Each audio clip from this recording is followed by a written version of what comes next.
নমস্কার বন্ধুরা, আবার চলে এসেছি দুই দিদি রান্নাঘরে। তো আজকে একটা রেসিপি করব। এর আগেও করেছিলাম রেসিপিটা নিরামিষভাবে। তো আজকে পেঁয়াজ রসুন দিয়ে করব। তো রেসিপিটা কি করছি পাশে থাকুন, দেখতে থাকুন। তো কাঁকরোলের ভর্তা করব। তো সেদিন আমি করেছিলাম কাঁকরোল বেটে, এটা আজকে গ্রেটারে গ্রেট করে নিয়েছি 3টা কাঁকরোল। আর রসুন নিয়েছি 3-4 কোয়া কুচি করে, লঙ্কা নিয়েছি কাঁচা লঙ্কা, আর পেঁয়াজ নিয়েছি একটা মাঝারি সাইজের পেঁয়াজ কুচি করে নিয়েছি। আর কিভাবে করি আপনারা পাশে থাকুন, দেখতে থাকুন। এটা কিন্তু চিংড়ি মাছ দিয়ে, ছোট ছোট চিংড়ি মাছ দিয়ে করলেও অসাধারণ টেস্ট হয়। তো আমার কাছে আজকে চিংড়ি মাছ নেই, তো আমি এমনি করব, পেঁয়াজ রসুন দিয়েই করব। গ্যাসটা ধরিয়ে নিলাম, কড়াইতে এখন তেল দিচ্ছি।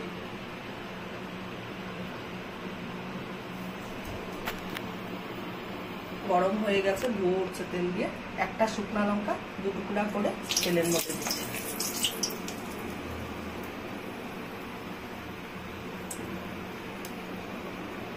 এখন দেব রসুন কুচিটা।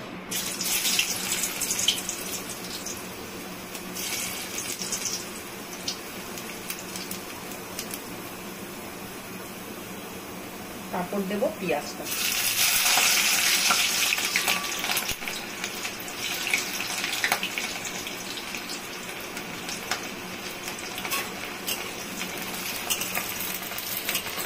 দিয়ে একটু নাড়াচাড়া করে তারপরে লঙ্কাগুলো দিয়ে দিব। এবার আমি কাঁকরোলটা দিয়ে দিচ্ছি।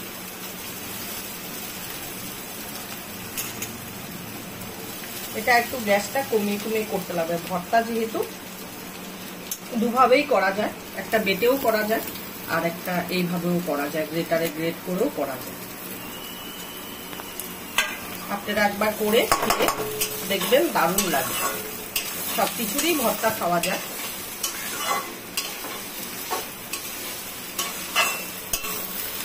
এখন আমি ঢাকা দিয়ে দিই, ভাপে ভাপে সেদ্ধ হবে সুন্দর। গ্যাসটা কমানোই হবে।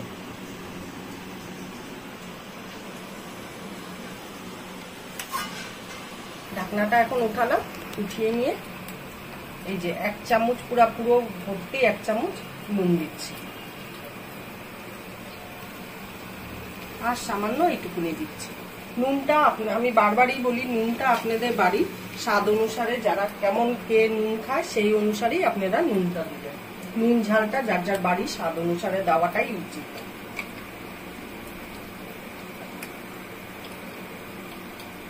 একটু কালারের জন্য কাশ্মীরি লঙ্কার গুঁড়ো দিব। আর আমি কিন্তু ঝাল লঙ্কার গুঁড়ো ইউজ করি না। আমি সবসময়, আপনারা আমাকে দেখেন, আমি কাশ্মীরি লঙ্কার গুঁড়োটা ইউজ করি। আর এই যে একটু হলুদ দিচ্ছি, আর কিছুই লাগবে না, বাস। তারপরে আরেকভাবেও করা যায়। এটার মধ্যে নামানোর আগে যে আম তেলের মধ্যে দিয়ে রাখে না, সেই তেলটা দিয়ে একটুখানি নাড়াচাড়া করে নামালেও সেটার টেস্টও আলাদা হয়। যদি আপনারা দেখতে চান যে না ভালো লাগে করে খেয়ে, যদি বলেন আমি করে দেখাবো রেসিপি। চিংড়ি মাছ দিয়েও করবো, আম তেল দিয়েও করে দেখাবো।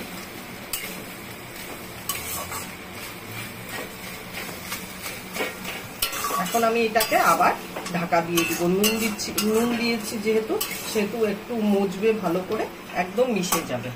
আর গ্যাসটা এইভাবেই থাকবে।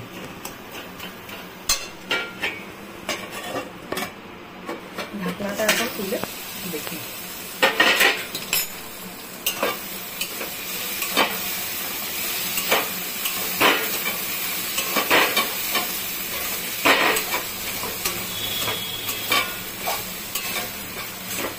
মজে কতটুকু হয়ে গেছে।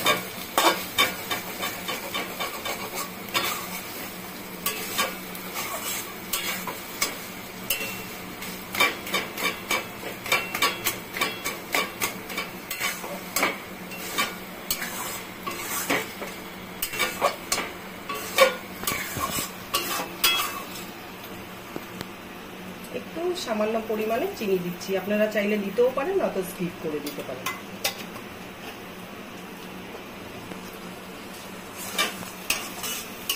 এখন আবার একটু নাড়াচাড়া করে এই রান্নাটা শুধু ঢাকা দিয়ে দিয়েই করতে হবে ভালো করে।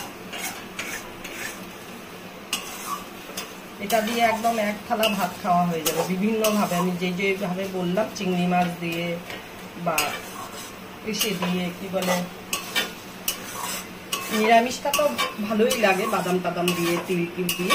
এই পেঁয়াজ রসুন দিয়েও ভালো লাগে, তারপরে চিংড়ি মাছ দিয়েও ভালো লাগে,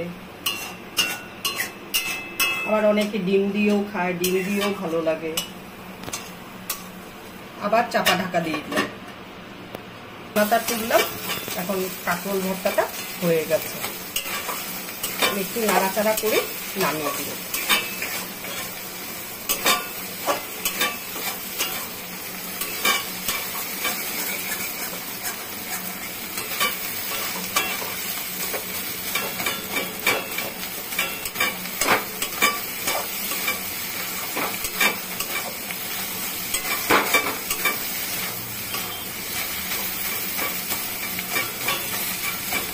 খুন্তিটা দিয়ে সবাই এই যে এইভাবে গ্রেট করা থাকে, নরম হয়ে যায়, তাও একটু এরকম করে করে সেটো করে দিবেন, একদম মিশে যাবে।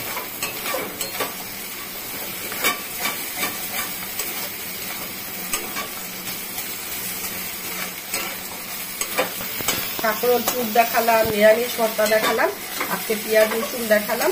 আপনারা যদি কমেন্ট করে বলেন তাহলে আমি চিংড়ি মাছ দিয়ে করে দেখাবো।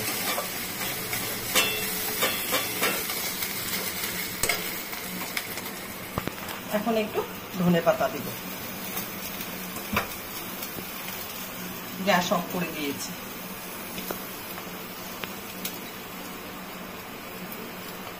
ধনেপাতাটাও অপশনাল, আপনারা চাইলে দিতেও পারেন, নাও দিতে পারেন। ধনেপাতাটা দিলে একটা সুন্দর গন্ধ হয়। হয়ে গেছে আমার কাঁকরোল ভর্তা, এবার আমি নামিয়ে ফেলবো।